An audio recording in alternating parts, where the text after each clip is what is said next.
അപകട ഭീഷണിയിൽ കാണപ്പെടുന്ന വിദ്യാലയങ്ങളിലും പാതയോരത്തും പൊതുസ്ഥലങ്ങളിലുമുള്ള മരങ്ങൾ മുറിച്ചുമാറ്റും.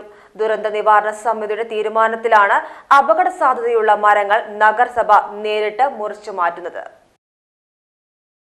ദുരന്ത നിവാരണ സമിതി തീരുമാനത്തിന്റെ അടിസ്ഥാനത്തിൽ ശനിയാഴ്ച ചേർന്ന ട്രീ കമ്മിറ്റി യോഗത്തിലാണ് അപകട സാധ്യത ഉയർത്തുന്ന മരങ്ങൾ നഗരസഭ തന്നെ നേരിട്ട് മുറിച്ചു നീക്കാൻ തീരുമാനിച്ചത്.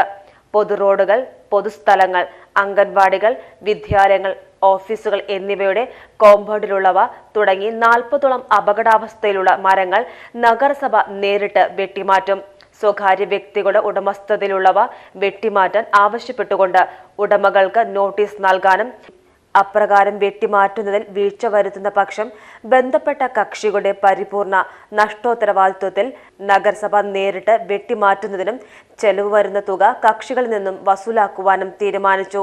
യോഗത്തിൽ നഗരസഭ ചെയർമാൻ ശിവദാസ് ആറ്റുപുറം അധ്യക്ഷത വഹിച്ചു. Village officer Pradeep, clean city manager Dileep, superintendent incharge Abhilash, junior health inspector Pavithran തുടങ്ങിയവർ പങ്കെടുത്തു. PGTV news Ponnani.